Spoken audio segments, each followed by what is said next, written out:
et bienvenue pour un nouvel épisode de Vogue à l'âme. Alors aujourd'hui, retour sur l'année 2004. Alors à cette période, deux tendances s'opposent, le besoin d'être soi et le vif plaisir d'être avec. La tendance de l'être soi, c'est la recherche de l'harmonie avec comme valeur suprême le bien-être. Par exemple, au niveau de l'alimentation, c'est le manger bien, le manger sain, le manger léger, le manger équilibré. Question forme, c'est l'explosion des spas à domicile et on apprécie de plus en plus le cocooning. La tendance de l'être avec fait l'éloge de la communauté et du besoin des autres. C'est le temps de la bienveillance. Plus c'est nature, plus c'est touchant, plus c'est humain, mieux c'est. Et donc pour répondre à ces deux tendances, en février 2004, Mark Zuckerberg lance Facebook, le premier grand réseau social. À la même période sont lancés Google Maps et la première Nintendo DS. Côté musique, c'est le groupe Ozone qui cartonne, alors il faut le dire, avec une chanson aux paroles incompréhensibles et dont le clip se déroule sur les ailes d'un avion. Côté cinéma, en tête d'affiche, on retrouve les choristes et à la télé, le monde des séries change. C'est la fin de Friends et le début d'une nouvelle série, Desperate Housewives. Alors cette série raconte de manière cynique la vie de 4 femmes américaines vivant dans une banlieue chic, mais sous leur vie modèle se cachent plein d'intrigues qui viennent compliquer la vie de ces femmes désespérées. Et donc, quelles sont les tendances beauté, mode, alimentation en 2004 ?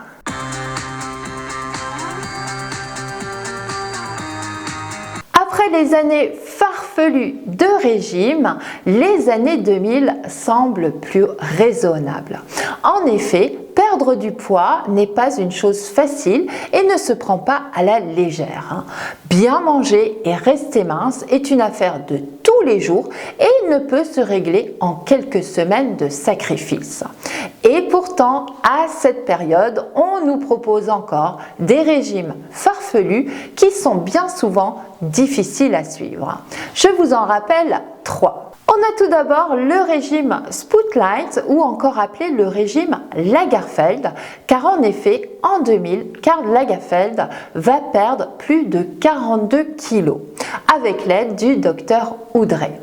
À eux deux, ils vont alors co-signer un livre qui sera vendu à plus de 300 000 exemplaires en 2004.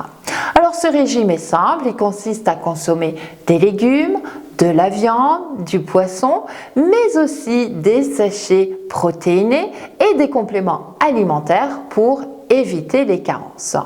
Dans ce livre, on y retrouve 120 recettes et bien sûr, la perte de poids est rapide car c'est à la fois un régime pauvre en glucides, un régime pauvre en graisses et pauvre en calories.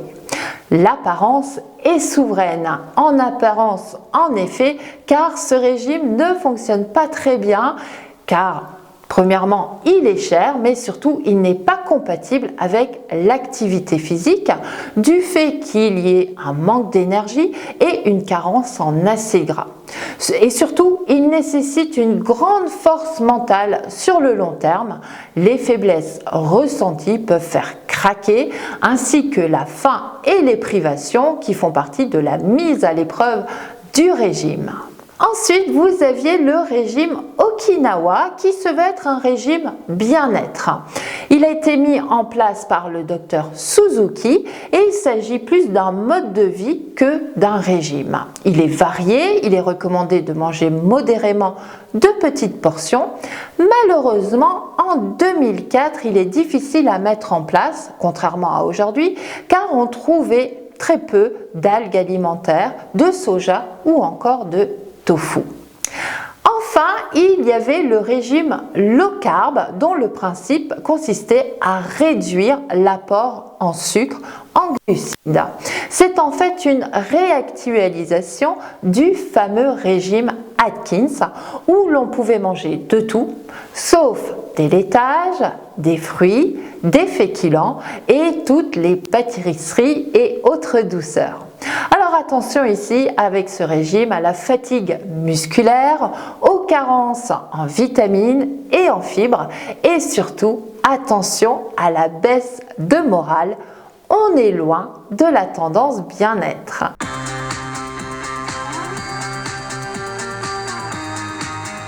Qu'un style à part entière, la mode des années 2000, c'est avant tout une façon généralement douteuse, voire même audacieuse, d'accorder et de mixer les pièces de son dressing.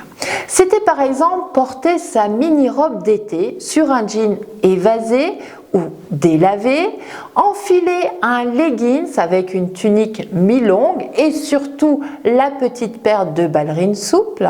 On pouvait également balayer le bitume avec son pantalon pas de def, très long et très taille basse. On pouvait également déambuler dans un survêt peau de pêche ou encore piquer l'attirail complet de son skater de frère, incluant le baggy et la superposition de t-shirts à manches courtes sur des t-shirts à manches longues. Tout sera permis dans l'art des mélanges.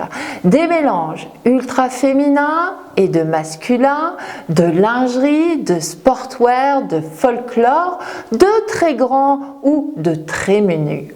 Les influences qu'on avait connues seules auparavant vont se mélanger dans de nouvelles orientations de confort et de féminité. Les années 2000, c'est aussi l'art assumé de porter des vêtements tout en ayant l'air allègrement dénudé.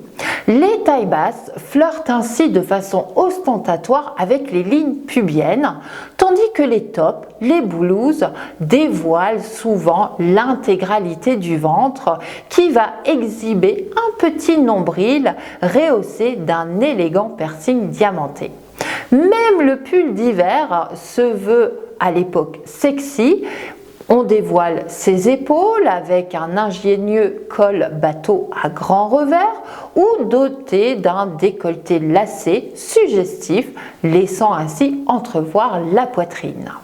Le cardigan, tout comme le sweat zippé, est moulant et très court, flirtant presque avec le boléro. Enfin, la doudoune se doit aussi de laisser l'arrière-train à la vue de tous, surtout quand on a pris soin de laisser dépasser légèrement son string du haut de son pantalon. Côté enseigne, c'est l'apogée des magasins comme Jennifer ou encore Pimkie.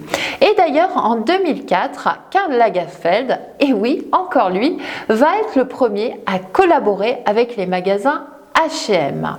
Ce directeur artistique de chez Chanel va être le précurseur pour démocratiser le luxe. Alors sa collection est composée de beaucoup de noir, de beaucoup de blanc pour ne pas dénaturer son style.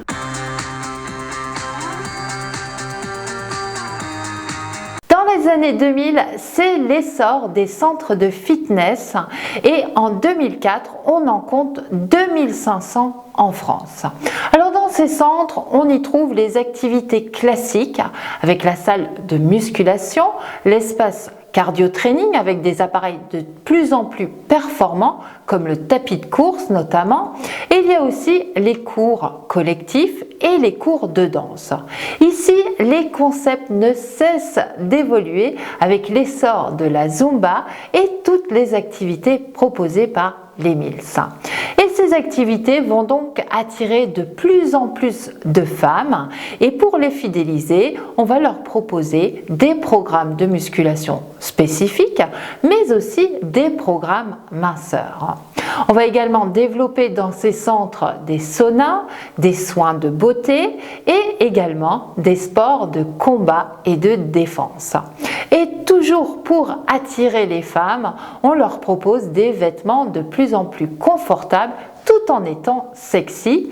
On a également le retour du fameux jogging. À cette période également, de nouveaux accessoires se développent. La planche vibrante, appelée également le power plate, et le Swiss ball. Alors la planche vibrante promettait de réaliser en 20 minutes l'équivalent d'une heure et demie de sport, et attention, sans transpirer. On va alors en trouver partout, même chez son coiffeur. Quant au Swiss ball, appelé aussi gym ball, fit ball ou encore ballon de gym, est un accessoire qui ne date pas d'hier.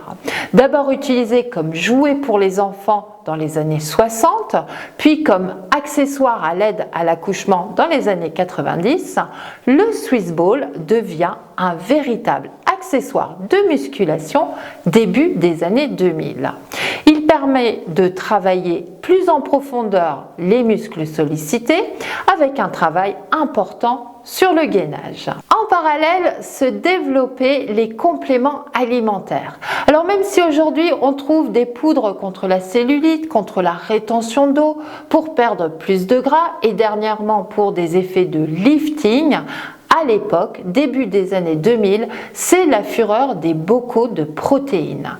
Il fallait prendre un shaker le matin, un shaker le midi, un shaker avant et ou après l'entraînement, un shaker le soir, tout cela pour gagner en masse musculaire, et je ne vous donnerai pas mon avis là-dessus.